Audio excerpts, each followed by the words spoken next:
My name is Tanner Odell. I have two partners by the name of Hayden Kolb and Max McGill.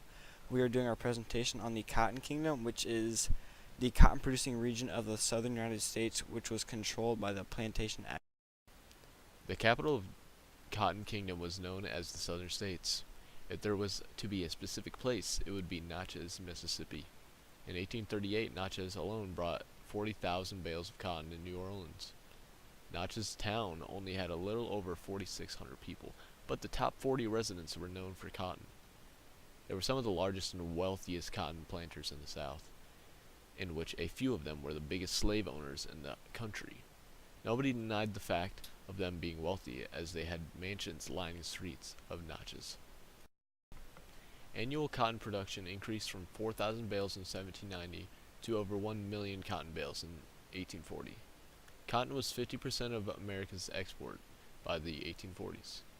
While cotton sales generated the southern demand for northern manufactured goods and farm produce, cotton moving boosted northern banking and transport. In the first few decades, cotton production benefited almost everyone, but it made the African American slaves produce the white gold. Cotton's value. States in the South were economically dependent on cotton. Before the Civil War, cotton was America's leading export. Europe relied on cotton from America in the manufacturing of textiles. It was the growth and demand for cotton that provided the southern states with wealth and provided growth for the slave market. Slave growth. When the cotton gin was first invented, they thought it would slow down the income of slaves because now they had something that could do it for them. Well, that wasn't the case. According to Henry Louis Gates, this resulted in dramatically higher profits for planters, which in turn led to a seemingly insatiable increase in the demand for more slaves. Instead of a decrease in slavery, a huge increase occurred because now there's a machine that will pull the seeds and boll apart, which is making the slave owners work the slaves much harder to increase the production of cotton. Increase in slaves. Before the cotton gin was invented, slavery was in decline. The increase in cotton gave them another option. When the planters moved westward with their slaves, they began planting more cotton because of the land increase. With the increase of land and cotton, there was an increase of slaves. Slave labor.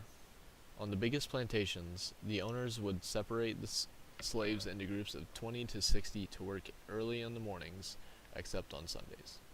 These slaves would be watched over by somebody called an overseer. The amount of slaves would fluctuate depending on the season. Picking time, also known as harvesting season, would need the largest amount of slaves. The slaves would plow, plant, pick, pull, and sometimes burn stalks. This was hard labor, resulting in many slave deaths. The value of slaves. The actual price of a slave was determined by many factors. The age of the slave and the skills that slave has are the most important to a buyer. On a larger scale, slaves played an important role in transforming the world economy.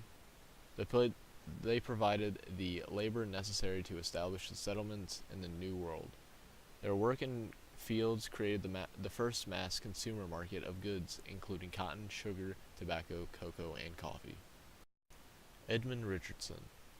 Edmund Richardson is referred to as the Cotton King. He was an entrepreneur that amassed a fortune from marketing and producing cotton across 5 separate plantations. His obituary described him as the richest man in the South, with the largest cotton farms. He had over 25,000 acres of land used to cultivate cotton.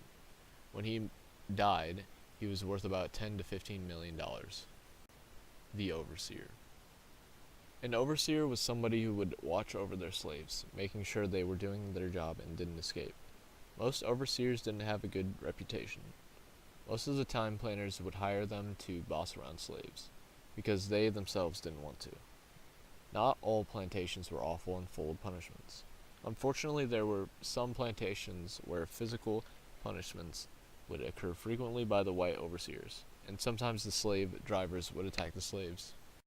Expansive fields. Not all Southerners owned slaves, nor did they live on large plantations, but most of the farmers who owned slaves only had 2 or less to work with.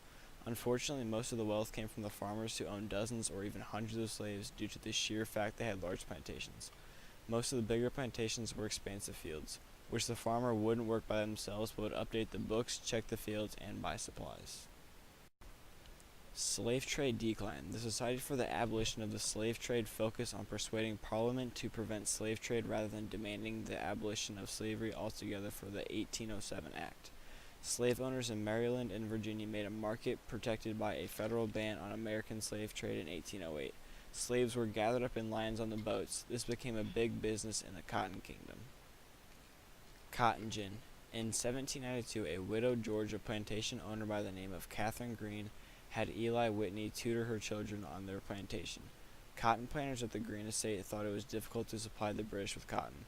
This is when Eli Whitney came to the conclusion something had to be done to make it easier.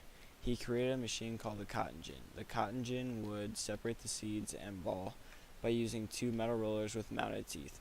Whitney's gin staple cotton right times as fast as normal method. The North's view. The North largely disagreed with the practice of slavery. However, they continued to support slavery by buying cotton from the South. The cotton boom benefited both the North and the South by stimulating the economy. While Southern states were slaveholding, the Northern states became free states. By 1805, slavery was practically abolished in all the Northern states. Cotton diplomacy. The Confederacy during the Civil War tried several tactics to pressure the United Kingdom and France into supporting them. Previously, Europe had relied on the trading of cotton from America for textile manufacturing. About 2.5 million bales of cotton were burnt in order to create a cotton shortage to Europe. The Confederacy did not account for the fact that Europe had developed a surplus of cotton. The Confederacy ultimately hurt their economy by doing this. Eli Whitney. Eli Whitney was born on December 8, 1765 in Westborough, Massachusetts. His father was a farmer, talented mechanic, and an inventor. Eli planned on becoming a private tutor, but once he moved in with Catherine Greene, he realized the struggles cotton farmers faced. This is when Eli began inventing the cotton gin, known to be the Whitney gin. Whitney's gin would run them through a wooden drum embedded with a series of hooks that caught the fibers and dragged them through a mesh. The mesh was fine enough to where the seeds couldn't squeeze through, but allowed the hooks to pull the fibers through easily. Phineas Miller. Although Eli Whitney was the one who created the cotton gin, Phineas Miller was the one who helped him out in getting everything complete.